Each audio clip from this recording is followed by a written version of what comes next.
Now it's time for Monty in the Morning. Yo, yo, yo! Hi, how are you? This is going to be a terrible show. I just want you to know right off the bat, it's the Monty Show. Wednesday, February 2nd, 2022. It's snowing outside. Yes. Yeah, how about that? Waking up to 3 Couple inches. inches. Jake's used to waking up with 3 inches. Yeah. The point is, how the heck are you? A very good Wednesday to you. Only about a week and a half to go until we are eating steak and going to the beach. And I want my taco surf. going to taco surf. There's no taco surf in Utah. Hey, hi. Good to see you. We'll talk about entrepreneurial aspirations. Had a talk with Jack in the Box yesterday. Got slapped right in the bag in that one. Big. UPS.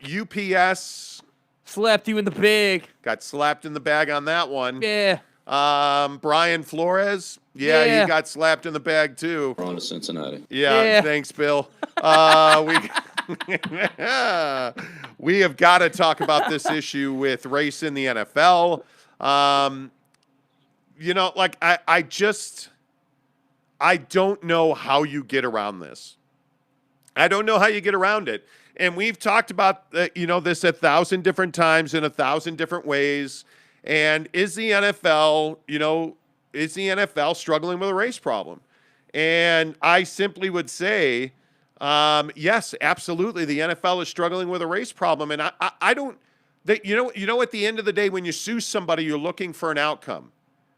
But I'm telling you right now, there's no way to fix this issue in the NFL with black head coaches and black GMs and black ownership. There's no way to fix that because the Good Old Boy Network has had generations of practice in covering their footsteps. Now, did the hoodie expose all of those guys in the NFL? I don't know. But, Jake, I guess I'll ask you straight away, do you believe that there's a race problem in the NFL? Yeah, I mean, there's clearly a race problem in the NFL. I think this conversation is timeless. This conversation is as old as the league has been around, and I think that it is funny how well it hides in plain sight, and it only because if you really think about this and you really get into this. The only reason we're talking about this is because of Bill Belichick's mistake on text message. That's the only reason we're talking about this. If Bill Belichick had kept his iPhone locked instead of opening texting, we wouldn't be talking about this. So, yeah, I do think the NFL has an issue with race. I do think, to your point, that it is the cool kids club, that it is the good old boys club, that it is a bunch of rich old white dudes who have control of a billion-dollar league, and they're definitely not going to relinquish that control. And the Rooney Rule is frankly, in my opinion, a slap in the face to any minority trying to get a job. I mean, you've put a rule in that basically says, hey, you have to interview, a black head coach before hiring, and that's the only reason we're having this conversation, And the problem is the Rooney Rule does not help, black head coaches or minority head coaches get more jobs. Because what's happening? All the owners are doing is they're saying, all right, we're just going to check this box. Yep, we got to interview this guy. Make sure it's a good interview. Make sure you got notes. And we give the appearance of a quality, legitimate interview practice. But we're not interested in Brian Flores. Even though Brian Flores is a hell of a coach, even though he did amazing work in the Dolphins organization, yeah, but we're not going to hire him because he's black. So, yeah, I do think there's a race problem in the NFL. I agree with you. I don't think there's a real clean-cut solution to it because I don't know. I mean, what are you going to do? I mean, there's not much you can really do about it because there's so many people involved in it and because they're so good at hiding their tracks. And, it's unfortunate that Brian Flores has probably just cost himself a career in the league. And I just hope for his sake that, A, financially he's good. He's put his money away and he's been smart about that. But then B, when this whole thing is over, what's left for Brian Flores? That's what my mind goes to. Because damn well he's not winning this. There's going to be a way for these owners to get out of it. So what happens to Brian Flores after this whole thing? The same thing that happened to Colin Kaepernick. The same thing that happened to, everybody else who's fought this fight. There's nothing good as far as the NFL and your relationship with them is concerned. Oh, nothing. And I think the hardest part and the thing that so many people will struggle with in this conversation is what we struggle with in this country in this conversation. I don't think that the majority of people believe that there is a problem with race and equality for dark-skinned people in this country. I don't think people understand. I look at Brian Daboll. I look at Brian Flores. I look at Bill Belichick. I look at Louis Riddick at ESPN. Eric Bieniemy. Eric Bieniemy is a great example of this. If Eric Bieniemy was white, I believe he would have a job. And I think this whole narrative about how, well, Eric Bieniemy's got a great quarterback and one of the best offensive coaches in the league. That's why Kansas City's winning. Well, you look at all the other coaches that have gotten jobs. How does Zach Taylor get a job? Are you telling me Zach Taylor, now granted he's taken Cincinnati to the Super Bowl, but are you telling me Zach Taylor's more qualified than Eric Bieniemy was? No way. Are you kidding me? Are you telling me that Eric Bieniemy gets no credit for Patrick Mahomes and gets no credit for the offense and the success and the consistent appearances in the AFC Championship game in the Super Bowl under his watch, where Andy Reid has consistently and repeatedly said that Eric Bieniemy calls plays and that Eric Bieniemy is the one that essentially is in control of the offense on game day, and they work hand in hand together during the week to build game plans. But Eric Bieniemy is the benefactor of Andy Reid and Patrick Mahomes. And Eric Bieniemy couldn't possibly be smart enough or capable enough or good enough at his job to deserve the credit of making that Kansas City Chiefs offense go. There's no way that he could be good enough. And that's the attitude and the mindset that I just don't understand. And I think what nobody because ESPN's all over this, right? Like, their morning show Get Up, and everyone's talking about it. And the one thing that I think isn't being talked about right now with this situation is the NFL. It's so funny how they operate. So the NFL is basically saying, okay, yes, we're white, we're rich, and we're insulated. There's nothing you can do about this, and we don't give a damn about it. Versus if they would just go the other route and say, man, if we just handled this the right way, if we just stopped treating people that way and gave people equal opportunity, we would never have to have this conversation. You notice all the domestic violence stuff has stopped. You notice that? Anybody notice that? When's the last time we heard about domestic violence in the league? It's been a minute. It's been a long time. It is not. It certainly is not the Ray Rice epidemic level that it had been. And I mean, look, this league is very slow to change. Mm-hmm. There is no doubt about that. But again, I just go back and I look at the ownership in the NFL. Like the Washington football team today came out and they're the Washington Commanders now, owned by Daniel Snyder, who is one of the greatest shitbags on planet Earth. Seriously. I mean, he is. Listen, I've covered the NFL for a lot of years in my career. There are very few human beings that own NFL teams that I would never even want to associate with. Daniel Snyder's one of them. Is he not the perfect example, though, of the rich white owner who is basically, who operates like he's beyond the law, proven to be sexist, proven to look down upon women, proven to treat women like sexual objects and not human beings? Yet what is he? He's still the owner of the football team. And that's what I mean. That's why I say I'm not trying to come out here on the show today and say the NFL is the worst league on the planet and all these other leagues are perfect. But I do think that leagues like the NBA or whatever, like Major League Baseball is super diverse, because of the game and where the game is based. But I just think that the NFL would not have to have this issue and would not have to have this black eye, if you will, if they would just handle this the right way. And it's so funny. The irony of the whole situation is that we wouldn't be talking about this unless a rich white head coach in the NFL made a mistake on text message. I just think that's hilarious. Yeah, I don't know. I mean, the Rooney Rule in theory was a good step forward. But you knew the minute that was instituted that black men in the NFL were going to get taken advantage of. Yeah. And that's exactly what's happened. And Brian Flores, does he deserve another shot? I don't know. He's a finalist supposedly for multiple jobs. Right now, I have no idea. But again, I don't think there's any way to deny on any level that he has been a pawn in the, hey, look, we interviewed a black guy game. Yeah. Because that's what this is. And I know that makes people uncomfortable. But until we have this conversation openly and honestly in this country, because this is no different than what's going on in politics. This is no different than trying to restrict those of color from voting. This is no different than trying to restrict those of color from accumulating generational wealth. If you are a white man in this country, you won the DNA lottery. Like, I just don't know. I don't know a better example of white privilege than being a head coach and an owner in the NFL. Mm-hmm. And I know that's uncomfortable, and I know that will piss a bunch of people off. But you have to understand that being a black man in this country, in a lot of ways, is a disadvantage. Yeah. Simply because of the color of your skin.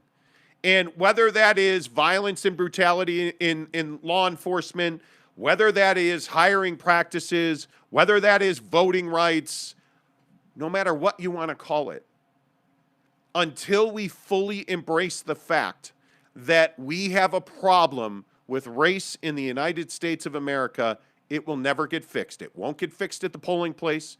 It won't get fixed in the NFL. It won't get fixed anywhere, anyway, until we openly and honestly talk about it. And I don't know how to do that. Yeah. Because honestly, the leadership in this country has no desire to change the country. Mm-hmm. There is a network in place that's comfortable, that's rich, that's powerful, and that's really difficult to change. And it operates behind the scenes. And there's not, what are you going to do about it in the NFL? What are you going to do about it? Are you going to sue billionaires? Okay, you won. Congratulations. Here's your payoff, Colin Kaepernick. Nice job, out-of-court settlement. All right, what changed? Absolutely nothing. Mm-hmm. Absolutely nothing. Mm-hmm. What changed? Nothing. Brian Flores is suing the NFL. Who wants to bet because this lawsuit, let's be honest about what this lawsuit is and what Brian Flores is trying to accomplish. He's trying to get NFL owners to sit at a table in a conference room and talk and get them on the record. And then he's trying to subpoena their emails and text messages so that they become public light. That's how things will begin to change. Before any of that happens, they will offer Brian Flores a settlement that is overwhelmingly impossible to turn down. Like, it's going to be an incredible amount of money. We'll never know about that amount of money. Will Brian Flores ever work again? Probably not. Probably not. I don't know. But if I'm right, the system will never change, at least not in my lifetime, which means Brian Flores will never work again. He'll never want for anything because he's going to be richer than most people will ever understand. And he will just fade into the background. That is what it is. And then when there's an issue with race in the NFL, all the shows are going to have Brian Flores on. And occasionally he may be on to talk football.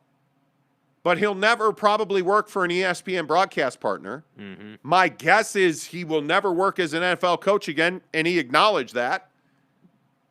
And I think it's going to be tough to get a job in college football as well. Yeah. And he understands that. And by the way, all of that is because he's black. All of that is because he's black. And he chose to speak up, and he chose to take on the man. And generally, when you go against the man, you lose. Yep.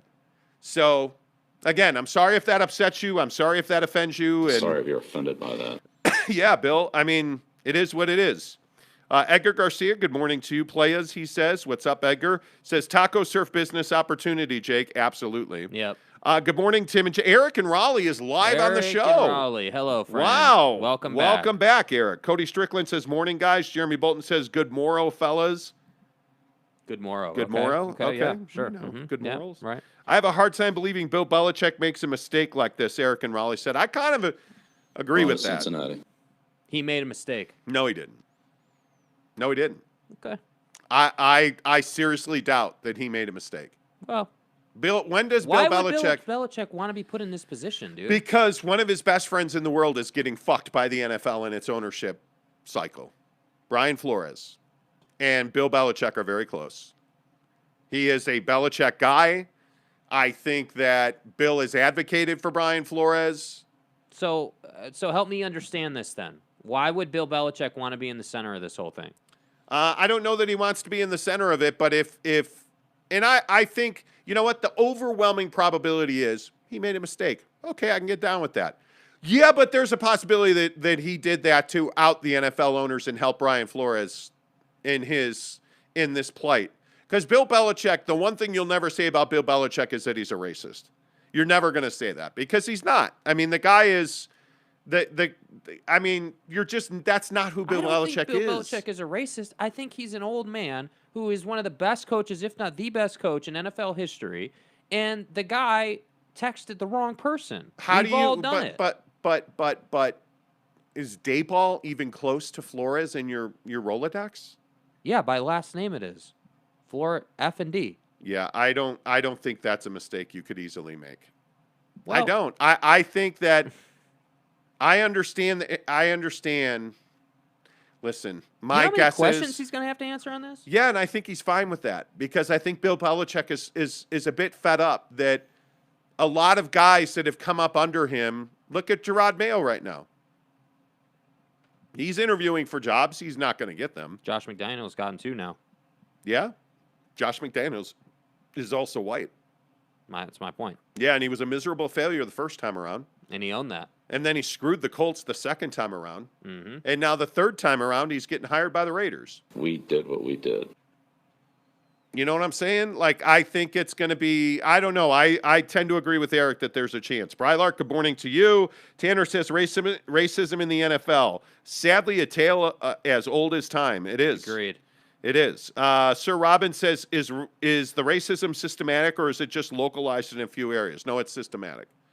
I think if you look across the NFL and you look at the history of the NFL, almost every organization has had an issue one way or the other. And the Colin Kaepernick thing, you cannot tell me, I don't care what you think about Colin Kaepernick's game as a quarterback. The guy is better than a hell of a lot of second-string quarterbacks in this league. Yeah. This isn't even a conversation. Colin Kaepernick should be a backup quarterback in the NFL. You realize he's 1 throw away from being a Super Bowl champion. And guess what? He really essentially has never gotten another opportunity. And I'm sorry, you can tell me it's about the NFL, anti-cops and anti-military. He's not anti-military. The military is the one that suggested he kneel, right? Like the cop thing, sure, that's not a good look for Colin Kaepernick. But you're telling me that wife beaters and drug users and criminals and Ray Lewis associated with one of the most heinous crimes ever is a Hall of Famer and a beloved figure. Ben Roethlisberger accused of sexual assault multiple times now as a legend. Come on. Are you telling me Colin Kaepernick can't get a second opportunity? Well, it's because he called the NFL out for being racist. And he's black. He'll never play football again. And it's incredibly unfortunate. Brylark says Dallas interviewed only one coach other than Mike McCarthy. It was Marvin Lewis. Everyone knew he wasn't getting the job and was only there because of the Rooney Rule. Yeah, Jerry Jones has been accused multiple times of being one of the most racist owners in football. Yep. Rudy Sanchez says, morning, fellas. Eric and Raleigh says, if Al Davis was around, he'd hire Flores. I agree. Yep. Problem is Al Davis is dead, unfortunately, and his son is now hiring Josh McDaniels. Eric and Raleigh also says, side note, why does Jake have a check mark on his forehead? Things happen, dude. Things happen, Things bro. happen. Like Jeremy Bolton says, what do you guys think of the new Washington football team name? I think it goes right up the same alley as the NFL is racist as hell with their football team names, with the way they handle black coaches, with everything.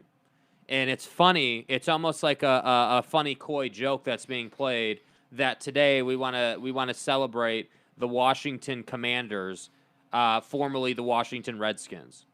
Like it's just I'm starting to think about this whole you look around the landscape.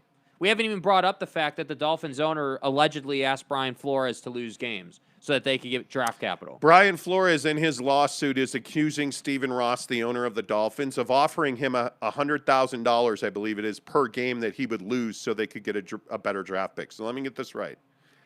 You are a guy that's fought his entire life, because if you're a head coach in the NFL, you only got that job by sacrificing pretty much your entire life to get to that one moment in time. You get to that one moment in time, and then your rich white owner says to you, by the way, congratulations, now go lose games for me. Thanks. Yeah, listen to Brian Flores right here. He literally talks about it right here. It was a range of emotions. Humiliation, disbelief, anger. I've worked so hard to get to where I am in football, to become a head coach. Put 18 years in this league, and it was to go on what was going to be what felt like, or what was a sham interview. I was hurt. 18 years of his life, he essentially threw it away. And he knew he was not getting the job he was going to interview for. And then he's also alleging that the Denver Broncos, who interviewed him in Providence, Rhode Island, showed up hungover, and the interview was a joke. And then the Denver Broncos provided records that completely contradicted that say it was a thorough, long interview. He was a legitimate... Several hours, they have notes. He was a legitimate candidate for that job that eventually went to Vic Fangio. An older white guy who had no resume as a head coach. I mean, it's remarkable to me. A failure. It is remarkable to me that we still try to battle against the belief system that there is racism in this country. I just don't know how we continue to look past it. I really don't. I mean, it's so in our face, every day. I totally agree. Like I just, it's amazing to me, and I just don't understand why we can't have conversations about it. Yeah. And I'm being serious. I'm asking an honest question. Why can we not have questions about race or, equality, or I don't get it. Why is it offensive for somebody to be gay and stand next to you? Why is it offensive for somebody to be black and stand next to you? Why is it offensive for somebody to be, Mexican and not a citizen in this country and stand next to you? Why is it offensive for a female to get a job? I don't understand it. And it's because we don't talk about this stuff. We hide behind it, and it's incredibly frustrating to me. It is really frustrating. Kay Nurin says, everyone knows that tanking works. Color matters, but people need to stop being so stupid and grow up. Tanking does work. I agree. Tanking gets you a better draft pick. I agree. But are you really, and this is the age-old conversation that is always had, are you really going to tell a guy like Brian Flores just said right there in that bite, I've worked 18 years to become a head coach in the NFL. I get the job, and now you're going to tell me I have to lose. And then I got to go and tell 52 guys on the roster that we're going out there, and they're going to risk their body to lose every week intentionally. Come on. For one guy. It's really difficult. And then to say, okay, well, you know what? And I feel like the other part of this is, I do agree with what's being reported that the Dolphins then wanted to fire Brian Flores because he would not take games. So they smeared him around the league by telling people that nobody liked working with him. Dangerous misinformation. Like, it's unreal, the stuff that goes on. Like, I'm not saying, when I see a bunch of you asking, well, a white head coach would have been asked to tank too. Yes, he would have. But that doesn't make it right. And outing this stuff is what's going to get Brian Flores in trouble, because now, if you're an NFL owner and you hire Brian Flores, can you really trust him? Can you trust him that once he leaves your organization, because coaches get hired only to get fired, right? Mm-hmm. When he leaves your organization, can you trust him? And aren't you going to make the case, well, I can't hire Brian Flores because I don't trust him to keep confidence. I don't trust him to, keep the company secrets. That's what's being talked about with Brian Flores. He's interviewing for the Saints job. and supposedly is a finalist for the New Orleans Saints job. Mm-hmm. Is there anybody who believes he is going to get that job? No. I don't Not buy even for a second. I don't buy for a second that he gets that job. I do not.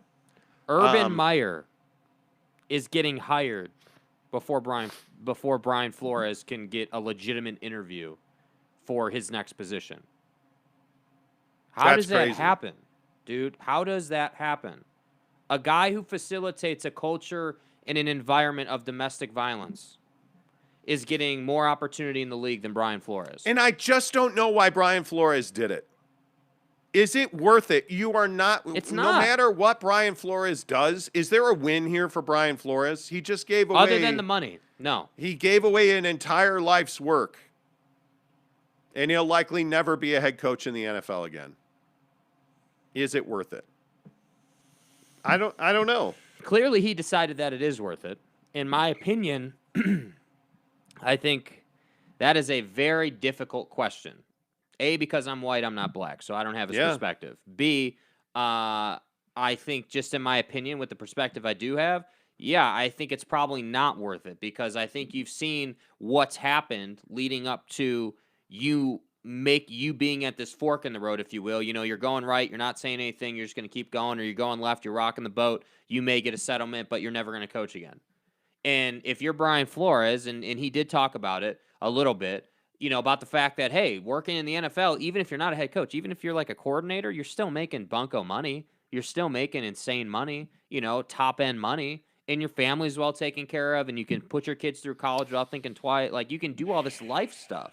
And that's what I think guys like Brian Flores think about, you know? And so when you ask the question, is it worth it? Brian Flores isn't just thinking about his career. He's thinking about his family and how this is going to impact him, and will his kids hear about it? And, like, you know what I mean? Like, those are the things that he's got to think about. So is it worth it? No, it's probably not worth it. But clearly he's decided it is. Yeah, and I think one of the more interesting things is, you know, as it pertains to our lives, is we live in a very white state. Like, I mean, if you think about Salt Lake City in Utah, I live in South Jordan, like, you don't see a whole lot of color in this state. You don't. And I think one of the things that, you know, leaving Salt Lake City and moving to Phoenix showed me just how comfortable we all become in that situation. We get uncomfortable when we're surrounded by people that we don't, you know, we perceive them as something other than they are based on the color of their skin. Mm-hmm. And here in Utah, I love living here. This is my home, and it will likely be my home for the rest of my life. But I'm not oblivious to the fact that I don't see a lot of Latinos. I don't see a lot of brown or black skin at all. Mm-hmm. I don't see a lot of Asians. The Asian population in Utah is not prolific, right? It just isn't. Those are the facts of the case, right? Mm-hmm. So it's just a very white state. And I think growing up in Chicago, living in LA for many years, living in Phoenix, living in St. Louis, it stood out to me more because in all of those areas, there's a lot of diversity. There's living in San Francisco. One of the things that impacts you in San Francisco is the culture and the beauty and the awesomeness of the art, and the beauty and the awesomeness of the diversity that is in places like San Francisco and LA. But you also have, you know, other dynamics, taxes, money. It's one of the things that's great about living in Utah. It's affordable. It's a great place to raise your family. Mm-hmm. But it is not very diverse at all. And I think that's one of the reasons race is so difficult to talk about here, because there's a lot of people who are just not comfortable bringing it up. There's a lot of people who can't have the conversation. It is, you know, I just think it's one of those things that I hope changes over time. I hope that the NFL figures this out. I don't think they ever will. There's not a black owner in the NFL. Yeah. There are minority owners. You know, like you look at the Miami Dolphins, Serena Williams is a minority owner in the Miami Dolphins.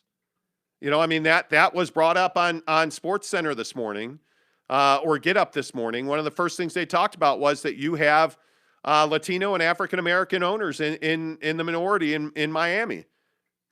but you have a white Jewish man who's the owner of the Miami Dolphins. And that's why I say I just don't think it will ever change. Yeah. I think I look at the Joe Rogan situation at Spotify that we talked about. So many artists, it's over a dozen artists now have removed their catalog from Spotify. It won't change anything. It won't change anything. And it just, I'm probably making too much of it now. No, I don't mean to rail or go on about it. I don't think you're making too much of it. I think you're right. I think it is the unfortunate reality. And you know, I don't know what the solution is. The solution is these rich white dudes are going to have to come to the table and want to make the change. That's the solution. There's no way around that, and that's frustrating. Yeah, and here we go with Barry. Yeah, I'm sure Barry's got a quality contribution that's really quality based. Barry says, I thought this was a sports show. We always wind up talking politics and stupid topics like race and hiring people based on the color of their skin. Can we talk about the concussion or not? And it's like, see, Barry, here's what I want to say to you, dude. How often do we wind up having these heavy conversations? Barry, here's what I want to say to you, dude. Here's what you don't understand. Politics and life issues go hand in hand with sports. We wouldn't be talking about this topic if Brian Flores was a worker trying to get a job at Jack in the Box and they weren't having it. Would we? We wouldn't be talking about it. But we are talking about it because it's the National Football League and it is a bunch of rich white dudes not wanting to hire black people to be their head coaches. What are you confused about?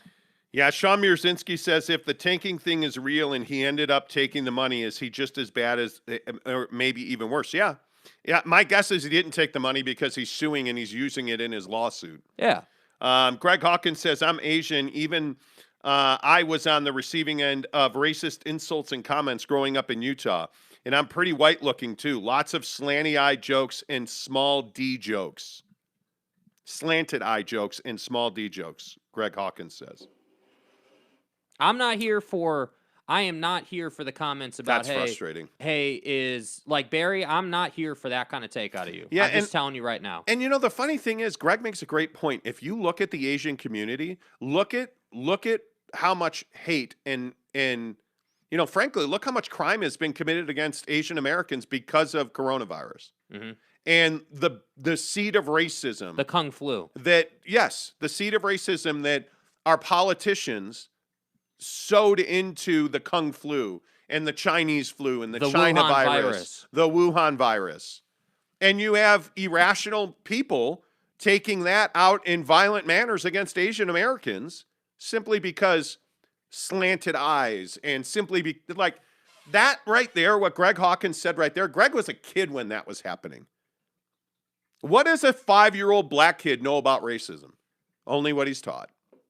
Exactly. Only what he's taught. Correct. What does a young Greg Hawkins know about small dick jokes with Asian men? Well, only what he's bullied with and only what he's taught. Mm-hmm. Like, that's the frustrating thing with me.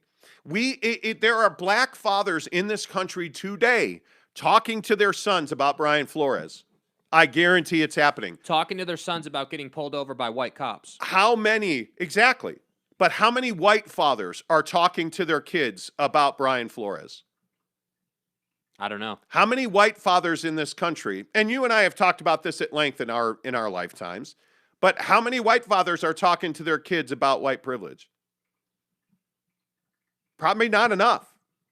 Not enough. All right, let me get some comments, and then, yes, of course, we'll get to the Jazz. Jeremy Bolton says, if there's something we've learned this year, it is that Utah is very racist as a state. I know that's painting with a broad brush, but all the shiz coming out in Davis County is sickening. It really is. Mm-hmm. It really is, and that's a whole thing. We're totally not getting agree. into that. Brandon Whiteside says, excuse me, Brett Brown went through the tanking of the Sixers. He stayed employed. He probably has a lot of secrets that happened when they tanked. He is not airing the dirty laundry out to the public. Mm-hmm. And and his career probably hasn't been impacted by it. But what did the Sixers go ahead and do? They hired Doc Rivers. Yeah. So we don't have to talk about the Sixers. Yeah. And hiring a black coach does not mean you're not racist. Agreed. It just doesn't. It's called the Monty Show, Brylark says, not the Monty we only talk about sports show. Yeah. Barry, I love you, dude. I appreciate you listening, but I have no problem saying that if you don't like it, you can get the hell out of here. By the way, he's the second Barry who's just lost his mind. I don't remember I don't have a tolerance for people saying, well, this is a sports show. I got news for you, dude. If you haven't been paying attention, if you've been living under a rock, sports and life go hand in hand. Are you unaware of this fact? Yeah, I mean, it goes very hand in hand. Literally parallel to everything. Brian Flores in this whole situation is the exact same situation that's happening with voter rights in the Southeast right now. It's the exact same situation. If you can't see that, I'm sorry. And I think we saw that with, all of the protests and the BLM stuff. And I mean, the athletes, and it's because they're human beings. Yeah, man. Look, I mean, what happened with the Atlanta Dream and their ownership, what's going on, and hell, what's going on with the Phoenix Mercury, what's going on with so many other storylines in sports run so close to politics and life, and it really is. I got a lot of respect for you guys. Keep up the good work. Samone Lot says, thank you. I appreciate that. Eric and Rowley says, are athletes people? The answer to that question tells you everything about a person. Yeah. Yeah, seriously. It really is. Hello? SLCP Shooter says, bro, do you guys even watch politics? Exactly. Cincinnati. Exactly. Barry says, I'm sorry, I'm very passionate about this. I didn't mean to say that you shouldn't talk about it. It just gets frustrating that everywhere I turn on, ESPN, CNN, Fox News, now the Monty Show, all you guys are talking about is how everybody's racist, and I'm a little bit tired of it. Let me ask this question. Yeah. And I'm not, I appreciate you it. saying that, Barry. I understand the burnout factor. I 100% get it. We literally, I don't know if you listened yesterday, but we were talking about this yesterday with the COVID stuff, that everyone's burned out on COVID. And we had that, I would encourage you to go and just check into the show yesterday, because this Joe Rogan conversation we had about how all this stuff that's going on with Spotify and Joe around COVID and all that good stuff, we literally talked about how we're burned out on talking about COVID, which is why we don't talk about it anymore. But the problem is, the reason everyone's talking about this race issue is because it's a race issue, dude. Brian Flores did not wake up and say, yeah, I'd like the pigment of my skin to be black. He didn't, right? That's not a choice of his. He didn't. It's not as though Brian Flores made the choice to be black. And so that's why everyone's talking about it. So I understand the burnout factor, but this is a sports show. This is a life show. And when Brian Flores and frankly, the greatest football coach of all time, and Bill Belichick, whether you want to say he made a mistake or he's got some agenda, I don't really give a damn. He's on record in a text message appearing to, make a mistake. We're going to talk about it. Yeah. And by the way, we have to live here. We have to live in Utah. That the thing is, and I think Greg just said that. Greg said, Greg Hawkins said, I really, at Cody Strickland, Cody Strickland said, I must have had a lot of good luck. I didn't grow up knowing a lot of racism. I knew it exists. I'm not dumb, but I'm sorry for you. I'm sorry you had people around like that, but that's not how I view Utah. Well, here's the thing, though. That's a great comment. And I'm not, with what I'm about to say, I'm not calling you racist. But here's the truth in my experience and having lived in all these places that he was just referencing. Utah is a racist state, and it's so well hidden because of the demographics. So literally, you don't wake up and you're like, oh, well, there's a black person. They must be a bad person, right? No, because the black person isn't around. It's all white, and that's what you're used to and accustomed to. So you go to another place like Phoenix or LA or Chicago, and there's culture shock. I experienced it the first time we moved to Phoenix. There's literally culture shock. You're like, holy shit, who is that? What is he doing? And you're like, damn, living around a bunch of white people, you get real comfortable real quick. Well, and I obviously the demo in Salt Lake City is very different in really in the entire the state of Utah, but particularly northern Utah. The demo's different. I mean, the headquarters of the church is here. Obviously, our church community is very strong. It is very pervasive, and so I think the teachings of the church are very powerful. Yeah, and I don't get me wrong. I don't hate Utah at all. Yeah. I am passionate about living in Utah. I love it here. It's a great state. I absolutely love it here, and the people here, You know what, man? Like when I lived in Phoenix, I couldn't have stuff on my front porch. I owned a $500,000 home and I couldn't have anything on my front porch because people would come and steal it in the middle of the night. And so that's what I'm saying. Like, okay, so in Phoenix or in in LA, we've experienced crime firsthand on our doorstep.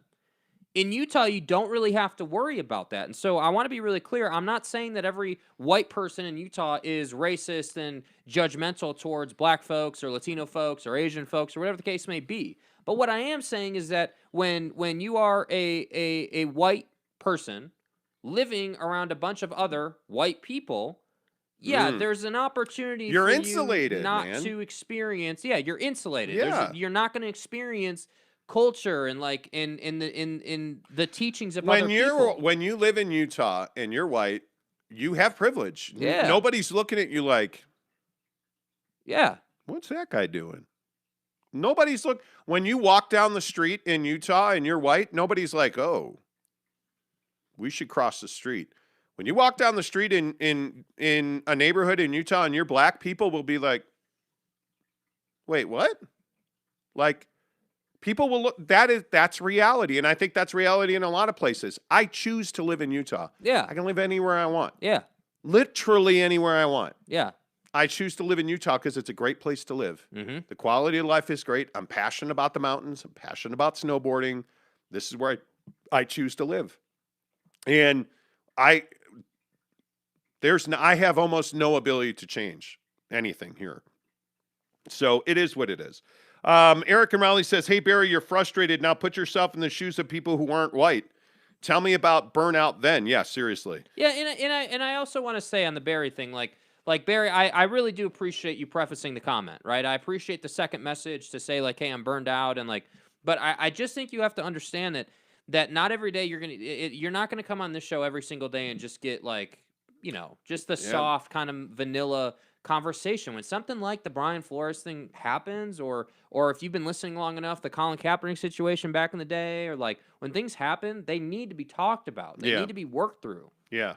Yeah. And that's why we don't talk about politics or coronavirus, or we don't do this very often at all. Yeah, it's rare. We really don't. Greg Hawkins says, Cody, I really do love Utah. Just had some bad experiences growing up. It's still my home and yours too. Yeah. And I'm proud to be a Utahn. I am. I'm proud. Cody Strickland says, you know you're a true fan when your team looks like a dumpster fire and you still get excited to see them play. I would agree with that. Yeah. Fat Jesus. Do you know who else is burned out on racism? Minorities. Exactly right. Yeah. Steve Holler says, why do you have to live in Utah? Are you saying you're a racist, Jake? No. No, that's not what I'm saying. What are you talking Steve. about? I don't understand. Come on. Like, what kind of question is that? I literally just said, I'm not saying that everybody in Utah is racist, but what I am saying is that when you live in a state that is predominantly white and you get comfortable in that setting and that's what your brain kind of subconsciously just comes to expect because that's the day-to-day experience you're having. When you go to Phoenix or when you go to Southern California or Texas San or Francisco or anywhere, New York. You know, I imagine Philly has a pretty diverse culture, right? I imagine East Coast cities do as well. And my point is that when you live in a state that's predominantly white and you get used to that, you get really comfortable. And then when you go out and you live somewhere else, there's some culture shock. And you are not comfortable and you are scared. Yeah. There's no question about that. Eric and Raleigh says, no, Steve, we are taught to fear things that are not like us. That's true. Yeah. Eric DeVera, good morning to you, my friend. He says, I'm in the Philippines and racism exists worldwide. It's not limited to black, white, Asian, or location. Yep. But I would love to live in Utah. Yeah. You see what I mean, though? Like, I totally agree with that. That's what I'm saying. Like, and this is kind of what I was saying about the ownership group in the NFL. And this is why I think it's basically an unsolvable problem. And yes, this does extend to politics, but again, this is an NFL topic. The reason that it's such an unsolvable problem is because all the owners are, basically all the owners, the majority of the owners are rich, white, older men. Correct. Who all know that and are well aware of that. So when a Brian Flores situation happens, they're going to do everything they can to cover their tracks and get it back to status quo as fast as possible. Yep. So I agree. So it just is what it is. By the way, we are giving away this PlayStation 5. Rich says, can we just give away the PS5 now, please? Yeah, we're focused on the Jets today. Yeah, we're focused on the Jets today. We are giving away this PS5. You do have to be subscribed to the channel. You also have to follow us on TikTok. When we get to 5,000 followers on TikTok, and we are meteorically rising to the cream of the crop in your mom. In that sphere, let me tell you where we are. Wow, we're already at 3266. That means we picked up 500 followers. You're casual. Eric in Raleigh says, I badly would like the PS5, Tim. I'm an OG. I started listening to you when you filled in at KMBR. Well, Yeah, dude. you know what, man? Eric, appreciate you buddy. Listen. You're Let's in be the very drawing clear. for sure. You want to help yourself? Buy some merch. Every time you buy a shirt, 5 times entry. I am so excited about the new shirt design. It's fire, bro. We finalized it yesterday. It is at the printers. They're working on it. So it's going to be about a week to 10 days. And then we will have, and we are doing small, medium, large, extra large, 2X this Got time. the full allotment. So everybody was upset that we did not do smaller sizes, to which I always say, well, do you even lift, bro? Yeah. But anyway, the point is, You're a casual. Yeah, you're a casual. Yeah, thank you. It is Thank a you. shirt that says you're a casual. It is a Monty Show shirt. You're a casual, and the design is incredible. What do you bet? We have a great artist that we work with here in Salt Lake City. And I should shout him out, by the way, because What's Buddy's name? He is, and Doug Stout is his name. What a name, Doug but Stout. he is, his studio is doodleartstudios.com.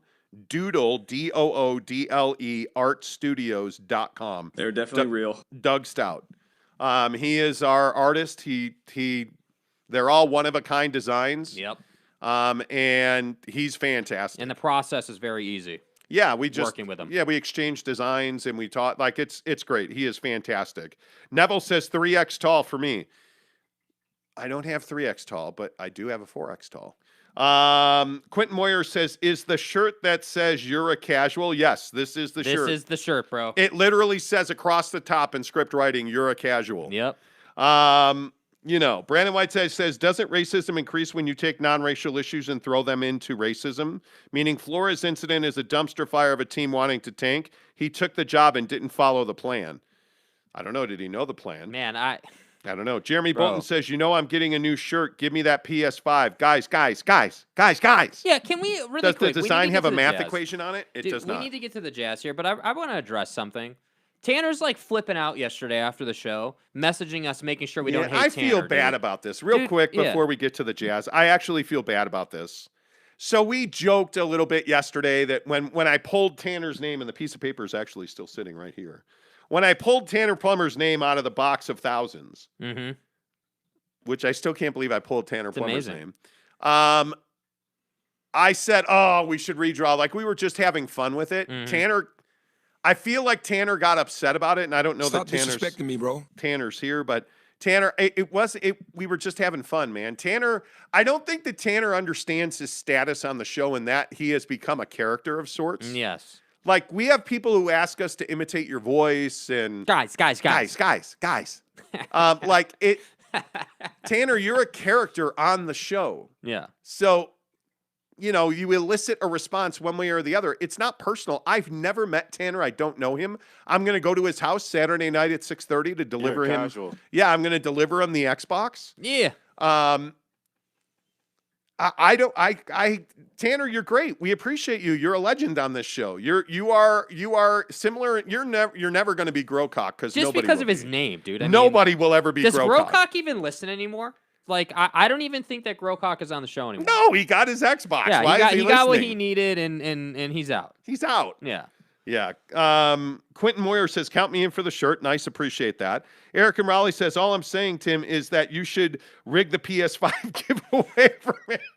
Well, hey, exactly. At least we're out in front of it, right? At least it's out in the open, Eric. Yeah. I And appreciate by the way, yes, somebody, and it was somebody who said yesterday, if you guys, because we don't make money on the show, honest to God. Yeah. We don't make money on the show. Yeah. One guy was asking how we afford to do the PS5 stuff. We do okay at Yelp. We do all right. You know what I'm saying? Like, thanks, Yelp. Chris Karn says, Tanner is part of what makes this show fun. That's exactly my point. Exactly. Greg Hawkins says the Monty Show has a cast, and Tanner's character is the best one. One of the best ones for sure. Yeah, we're really focused on Philadelphia right now. Well, my wife just showed up like the abominable snow Hello. woman. It's snowing in Utah, which is It's awesome. fabulous. So There's like fire. 3 inches on the ground. I Yeah. love it. I hate when my inches are on the ground. Yeah, for Eric sure. DeVera Right. says, I want a Monty shirt, but I can't afford it. I'm a small town woman. I'm a small woman, 5'1". So if ever, I hope you have my size. Not interested in the PS5. Wow. So So wait, read it again? she said, I'm 5'1". Right. So if ever, I hope you have my size. Not interested in the PS5. Yeah, we got smalls for this next round. Yeah, we have smalls. Yeah, we have smalls. Yeah, I'm happy to give you a shirt. I'm if you it's all good. Dane says, "Yup, listening in a plow truck right now." Dane says, Dude, "Oh, let's Dane, go, appreciate bro. you. Dane, can I? I've always wanted to see what is it like. Are you driving one of the big ones, or do you have like your own pickup with the thing on the front? The HDX plow on the Yeah, front. like can we get a? Do you have a Twitter account or something? Can you take a picture of what your view is right now? Fat Jesus says Tanner is Kramer. Cody Strickland says, "Hey, let me know her size. I'll buy one for her." Nah, Cody, we'll give it to her. Yeah. I'm happy to do that. Kay says, just to be fair, color goes both ways, not just black or white. Correct. I don't disagree with that. Racism doesn't know a color. It doesn't. Did you guys hear about like Whoopi Goldberg? No. Like got fired from the View. She's on suspend for 2 weeks. Yeah, and again, why do people have to constantly talk about the Holocaust? I don't know. Like in an inflammatory manner. Yeah, we're good. Yeah. Crazy. Nah, I work for Murray School District. I'll tweet what I'm in, Dane says. That's fire, bro. Thank you for doing what you do, bro. Oh, please, can I have a shirt? Eric DeVera says. Yeah, I'll send you a shirt. DM me on Twitter or Instagram. The Monty Show. MONTY, The Monty Show. Send me your address, and when I get the new shirts in, I'll send you one. It's no problem. Nah, bro, I want the extra draws, bro. Cody Strickland says. Cody you already won an Damn, Xbox. Dane. Look at Dane. Dane's already got his picture in, bro. Yeah, Dane driving a Chevy, my man, American made. Let's go. Steve fire. Holler says Washington Commanders. Yeah, Okay, we need to get to the Jazz, dude. It's 7:30. Oh, it's 7:30 already. Let's get to the Jazz. Let's go. Okay, I hate the Commanders name because I don't like the We'll talk Washington about the football Commanders team. tomorrow. Yeah. Dane, we saw it. Good job, man. All right, so real quick on the Utah Jazz. Let's talk about this Donovan Mitchell situation because if you didn't see it yesterday, Tony Jones, the Athletic, I think the best Jazz guy in town, tweeted that Donovan Mitchell is seeing a concussion specialist because he is struggling to get out of protocol, which is to say he's struggling with concussion symptoms. And if you didn't see it, he took a pretty vicious swing through elbow from Russell Westbrook in the Laker game. And that was about 2.5 weeks ago now. If you go on Sarah Todd's Twitter, she has a video. You can go and find it. Yeah, See it. yeah, exactly right. Yeah. But it's been a couple of weeks, 2.5 weeks now that Don has really struggled with this. Yeah. I think today is actually 3 weeks today that he had that concussion. It feels like it's been months. And yeah, and he's not been able to get back on the floor. And so there is a significant level of fear over Donovan's concussion, as there should be. But what this tells you is that Donovan Mitchell is going to be out for the Jazz for probably at least another week, I would think. Mm-hmm. And if I'm the Jazz, I don't bring him back until the All-Star break is over in mid-February. So the question that I have to ask, Jake, is should the Jazz tank in 2022 to set themselves up? And by tanking, I mean trade your players. Don't be concerned with the record. You're not intentionally trying to lose.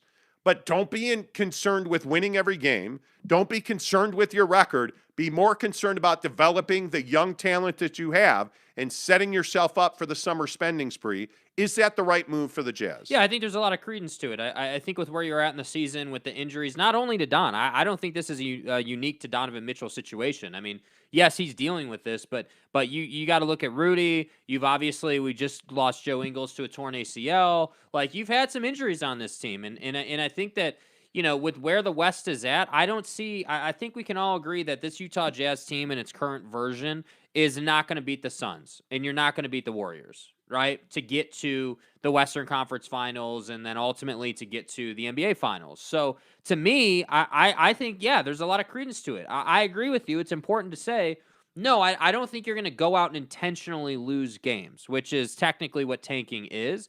But I do think that, yeah, the mindset should be, hey, we're not as concerned about the record right now and winning every single game and, being pissed if we don't win. But I do think what we need to be concerned about is making sure that Quinn Snyder's on the same page about playing the Elijah Hugheses of the world and continuing to play Jared Butler even though he's been dreadful and, continuing to develop these guys' game. And I also think development doesn't just apply to the young guys. I think Don needs development. I think Rudy Gobert could use some development. I think that Boyan doesn't get any reps, so maybe he could use some more time on the ball. I think there's opportunities across the roster to really get these guys going in a positive direction. Yeah. And that, to me, is what I would be focused on if I was the Jazz. I think, and this is what you always say. This is your saying. You got to know who you are, where you are, and where you want to go. The Jazz right now are not a championship contender at full strength. They want to be a championship contender, and the only question is, how are you going to go about getting there? And I think you're just in a position right now in this season with the injuries that you have been handed where you are almost out of time. And we talked about this yesterday. Time is running out for you to turn this around and to make something of this season. And so if we can already agree, if we're already in agreement that they're not going to compete for an NBA Finals appearance, then what really are you doing other than wasting your time? That's the question. And that's why I agree, hey, maybe tanking isn't the right way to say it, but let's put the priority on developing the young talent. Let's put the priority on getting these guys healthy. Let's put the priority on next season, the season after that, because that's ultimately when you're going to do your winning. Yeah, and I think you have to be incredibly pragmatic with Donovan Mitchell. I just think he is your most important player because his upside is massive. Rudy Gobert is at his upside right now. I think he's at his ceiling. I look at Donovan Mitchell. I don't think he's anywhere near his ceiling. And I continue to compare Don to Devin Booker. Devin Booker put in a wonderful performance last night. Gives you 35 more points. He's developing his game. He's diversifying. His defense at times last night was fantastic. And you're looking at a guy in Donovan Mitchell who has that same ability to climb that same ladder and get better and develop and grow and become that franchise icon. Mm-hmm. I think there's a lot of noise around Donovan Mitchell, and does he want to stay here? Is he going to be a New York Knick? So many people yesterday, and Jake jokingly said it when we started talking about this morning, but there's so many people saying, oh, Don's just trying to find a way out. Mm-hmm. Oh, this concussion? No, he just doesn't want to play for Utah. I just don't buy that. Yeah. I think Donovan Mitchell is dealing with very serious issues related to his brain. Take your time. Yeah. If everybody's healthy, Hundo P, bruh, Yes. they're not winning a championship. So take your time with Donovan Mitchell. Make sure that Rudy Gobert's calf doesn't turn into an Achilles. Yeah. Right? Take your time because those are the things that happen. You only get one brain with Donovan Mitchell, right? I'll just transplant my brain. It doesn't work that way. You're not repairing your brain the way you're repairing Joe Ingles' ACL. And that's why I say, you're watching the deconstruction of this team right now in front of you. Take your time. There's no reason to rush through this. There is no reason to push Don back into a uniform because, frankly, winning every game is not what's most important right now. Setting yourself up for the future, putting yourself in the best position to compete in free agency this summer, to have 2023 and 2024 be years where you are moving to an NBA championship, that's what matters. You have a tremendous fan base that's passionate, that will support this organization no matter what direction you go, in my opinion. Yeah. Donovan Mitchell should be your priority. Mm-hmm. There is no doubt he should be your priority. I mean, Jazz fans, I'm curious where you come down on, because I don't think the right verbiage is tanking. No, it's not. You're not tanking we're tanking to get a draft pick. Well, are you really, though? Are you really? I think what you're trying to do is set yourself up, because no matter what happens this season, you're not taking your draft pick, right? So you're not trying to set yourself up to draft. You're trying to set yourself up financially to be in a better position to remake your roster and be in a more competitive, younger situation a year from now. Yeah. Right? To me, that makes a lot of sense. Yeah, I completely agree with it. 100%. I'm 100% with you on that. And I think the Jazz, and specifically, I think Danny Ainge would never advocate for trying to lose. I think and it's true. There is a big difference between trying to lose and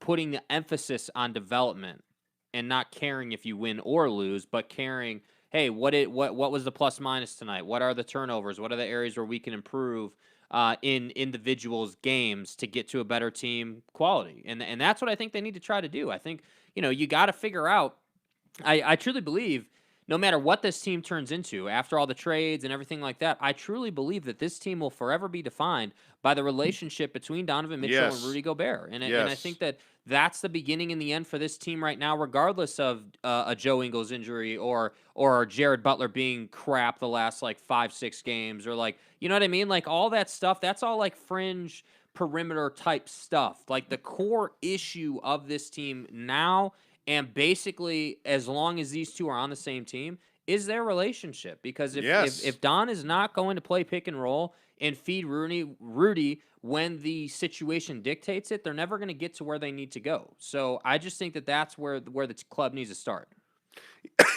I think, excuse me, the cough is still here. Anyway, the point is, I'm a casual. The point is that I think you have to, I'm like Trent Forrest. Trent Forrest is a pretty good example of what I'm talking about. Show me who Trent Forrest is the last month of the season. Mm-hmm. Show me who he is over the last 29 games. That's what I want to see. Make or break 29 games. Make or break on Trent Forrest. Show me what Jared Butler can become. Let him make a whole ton of mistakes now so he doesn't make them in the future. Show me what these kids can do. You're going to make the playoffs, there's no doubt. Yeah. That's going to make all of these young guys better. What's Elijah Hughes look like shooting a three in March and April with a playoff spot on the line? I want to see. Show me that Donovan Mitchell can be something other than a ball hog. Show me that Donovan Mitchell can be a distributor. Show me what Jordan Clarkson's value on the trade market is. Show me what you're going to get for Bojan Bogdanovic. Yes. Get somebody to give you second-round picks for Bojan Bogdanovic, right? You're not trading Joe now. I don't think there's any doubt that – and, I was listening to Spence yesterday, and one of the local media members was calling Robert Covington Rocco. Okay. Shut the fuck up. Never. Never. His name is Robert Covington. Stop. Come on, man. And trading for Robert Covington is a disaster. Yeah, it doesn't help you in any way. Don't. Now, the Harrison Barnes stuff, the Harrison Barnes deal is probably dead. Unless because you were including Joe Ingles in a Harrison Barnes deal. I don't think you were ever getting a Harrison Barnes straight up from Sacramento. Mm-hmm. But I think you have other assets that you can plug in and get more in return than Joe Ingles now. The bummer is he's got an expiring contract that you won't be able to leverage. Mm-hmm. Now, then again, I guess that money will come off your books next season. But my point is, do what you can do. I will again say, I'm not married to Jordan Clarkson. I'm not married to Bojan Bogdanovic. If you can move those guys, move them. Yeah. If you can move a Hassan Whiteside, move him. If you can move a Rudy Gay, move him. Yeah. Hell, if you can move Mike Conley, trade him. Mike is still one of the better point guards in this league, and he has value to a playoff team. Yeah. There is no now. Does he have the value? I don't know. Who's more valuable, Brunson in Dallas or Conley in Utah? Probably Conley in Utah. Brunson's a guy that the Mavericks have talked about trading. He is going to get paid, and they're not excited about trading him. I don't know that Dallas wants to pay him, but I know they don't want to trade him. Yeah. Right. I was talking about the other day when I was talking to an NBA guy. He was saying he knows Dallas doesn't want to trade Brunson. Yeah. But I think they're in a real tough position with being, again, you want to talk about a team that might be built around the wrong guy. Is Luka Doncic a guy you want your entire franchise built on? Yeah, he's got some proving to do. Anyway, my point is the Jazz should be looking to remake their roster to put themselves financially in a position to compete. Yeah. And I think, one of the guys on Twitter just now, Dad of Boys, said, and how exactly does tanking accomplish that? Well, because what it allows you to do is you're moving contracts off your books. You know what? Like you're moving Mike Conley's money or Bogdanovic's money. I don't think they'll trade Mike Conley. That's just me, but whatever. You're moving Jordan Clarkson's money. You're moving Bojan's money. You're moving contracts, your upper-end contracts, and you're plugging younger guys into that spot.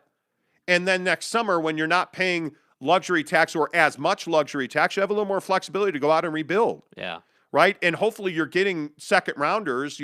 I don't see any way they end up with a first-round pick. I don't. Yeah. You'd have to trade Rudy Gobert to get a first-round pick. And I just don't see them, I don't know that there's the wherewithal in the fan base right now for the Jazz to trade Rudy Gobert. Yeah. I don't. I, again, will say the same thing that I said 3 weeks ago now. The Jazz would trade Rudy Gobert.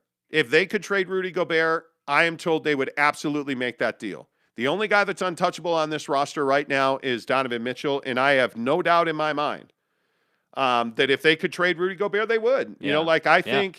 I think he's one of those things where you love Rudy's defense, but at $41 million a year on average, it just the loss is too much.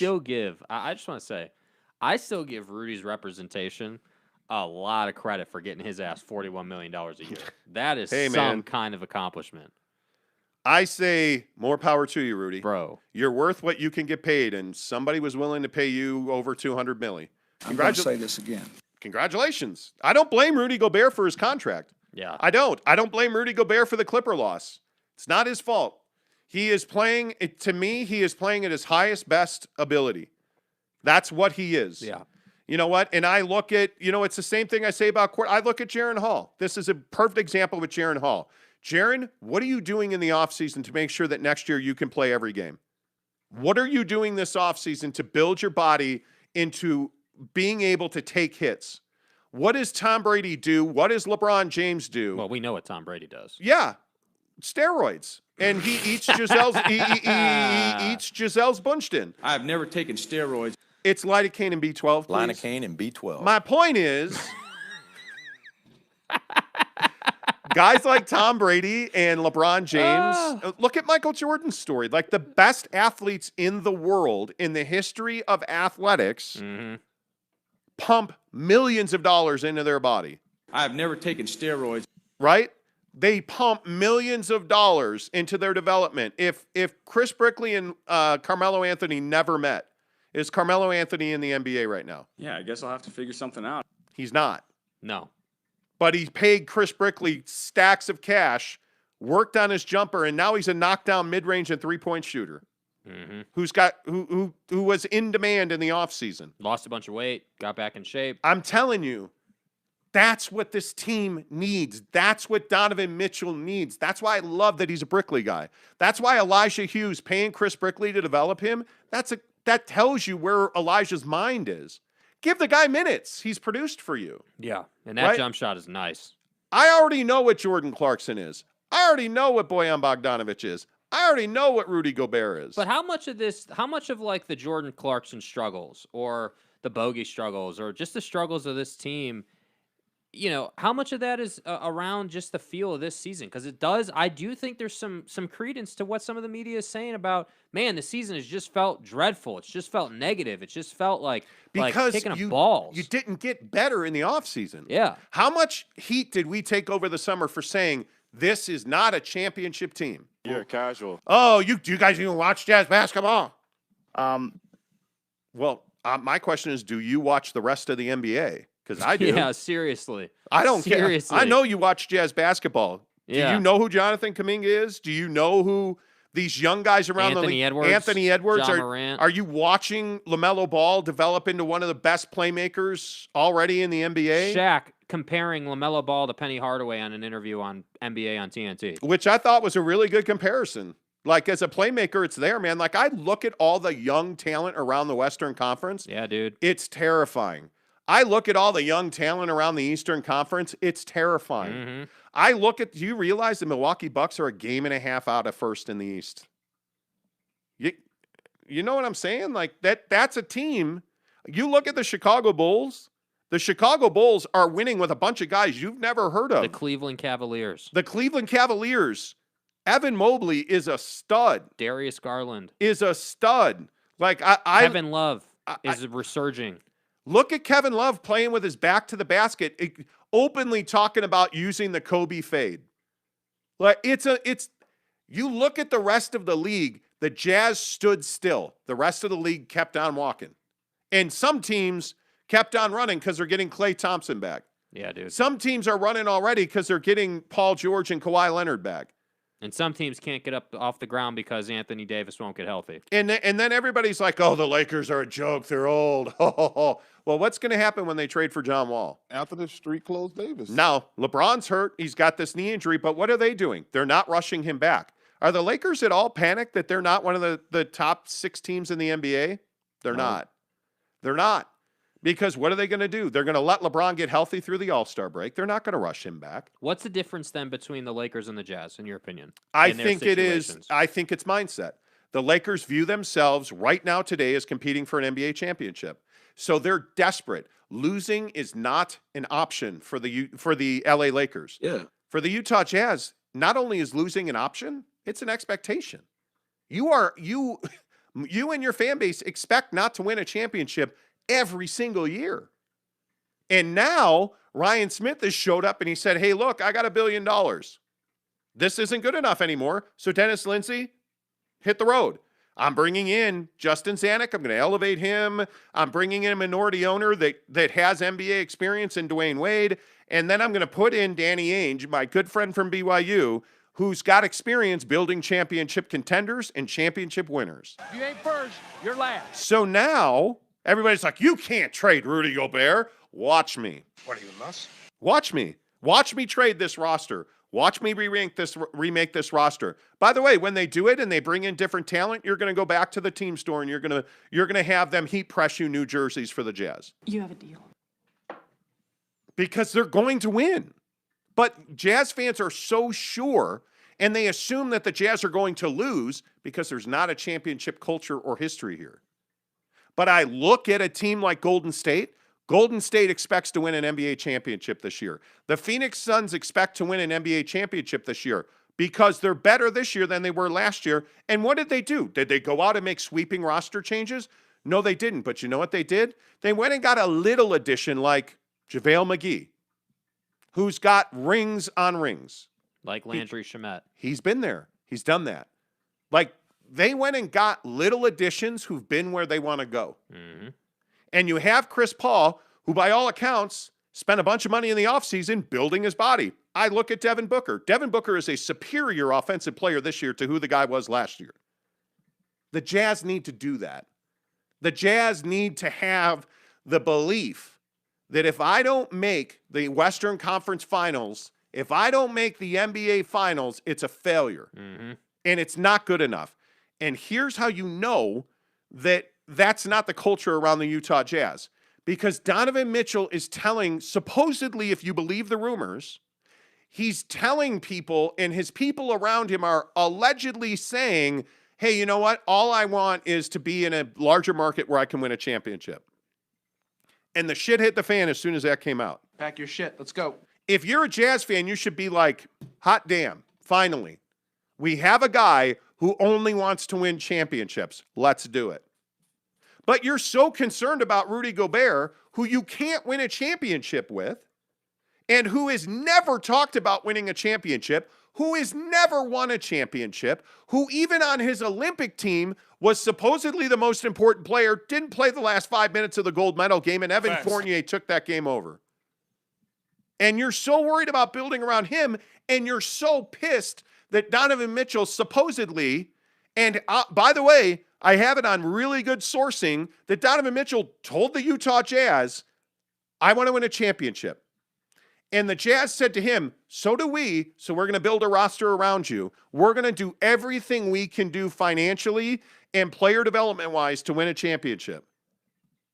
And you're so upset about that you're siding with a guy in Rudy Gobert who's at his ceiling and has never won a championship and has never won anything in his basketball career.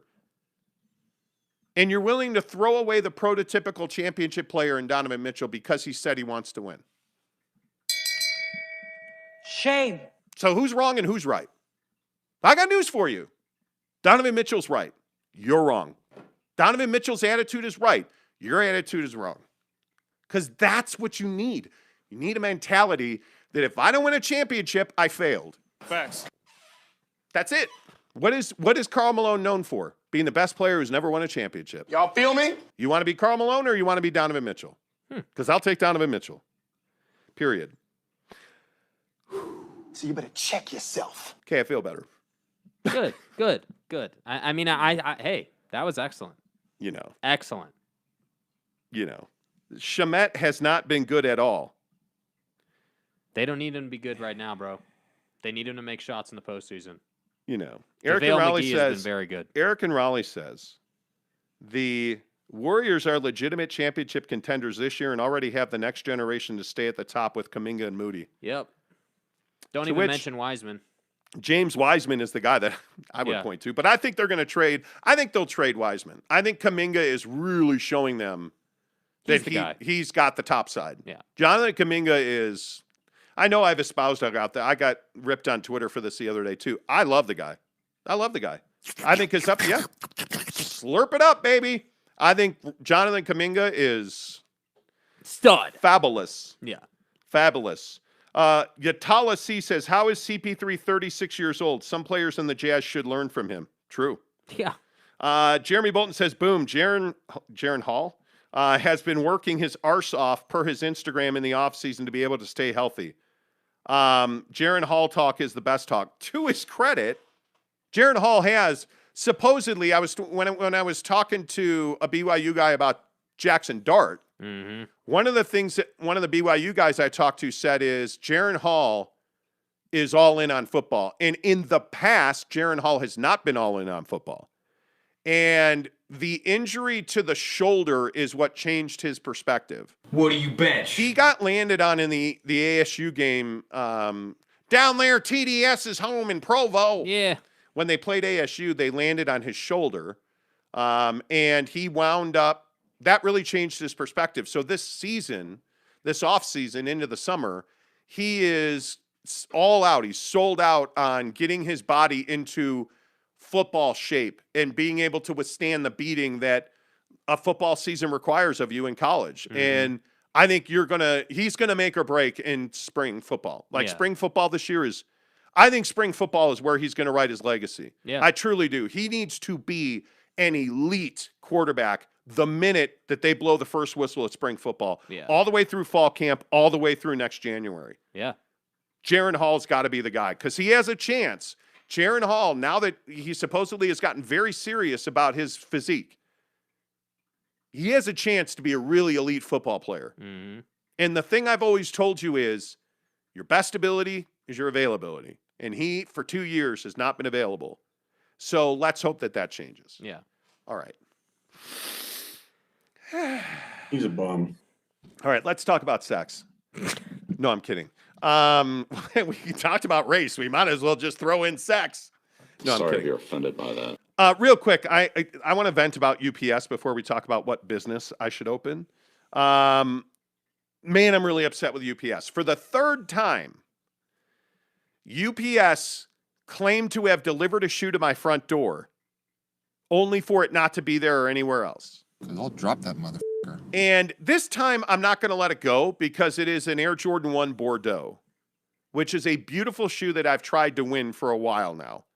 I finally won it in a Jordan Reserve last week. They deliver it supposedly, and it's not here. And here's the real issue, and this is why I'm so frustrated with UPS. Yeah. You have no recourse. Right.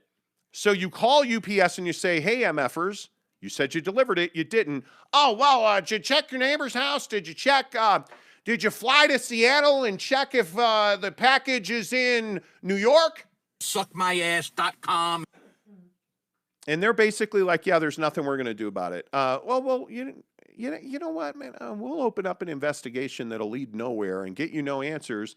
And then Nike will refund your money and we won't have to pay them back because they're a bulk shipper who pays us a lump sum every month. So essentially, let me get this right. You didn't deliver the package you said you delivered. You don't have proof because you don't do the Amazon and take a picture. So you're not going to provide any proof. Nike's going to refund me the $220. They're going to be out the money. I'm going to be out the shoe. What's UPS going to be out? Nothing. Absolutely nothing. Vexes me. So the guy on UPS last night is like, hey, guys. Hey, loser. I mean, dear customer that's valued by nobody here at UPS. What can Brown do for you? Hey, we delivered it and, okay. we'll open an investigation. I said, by the way, I want you to know, I pulled the video from my Ring doorbell because they said they delivered it at 7:09. So it's 7:08, 7:09, and 7:10. I pulled the video. Nothing. Not even a UPS truck driving by the house. But what happened the last time they did this? The last time they did this, the shoe showed up 2 days later. Cold-blooded, clean, methodical, and thorough. The first time they did this, Nike refunded the money. So I said, hey, I want to talk to somebody locally. No, can't do that. Hey, can I get a call back? Nope, can't do that. So finally, I did a little digging and I kept pushing and prodding at a lady that I finally got on the phone at UPS corporate. She's like, oh, okay, I'll send a message. Somebody might call you back, but you're probably fucked. All right, that's what Brown can do for you. Goodbye. This case is empty.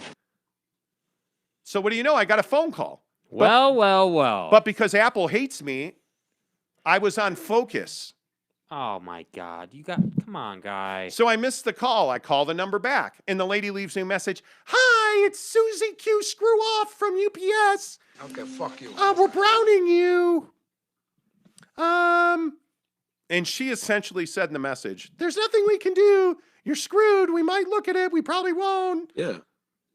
Go screw yourself. You're so fucked. All right, Nike will refund you. Thanks. And she basically said, hey, it's Susie. I'm not going to call you again, but if you have any other questions, call the 800 number. Yeah, no, that's not going to happen. So I called the number she called me from. It's a local number. And the answering machine's like, you've reached a number that's not in service at UPS. Fuck off. How dumb do you think I am? So Fuck off. I just changed the last number a couple of times. And like on the 7th try, I finally got somebody who was amazing. He was like, all right, well, tell me what happened.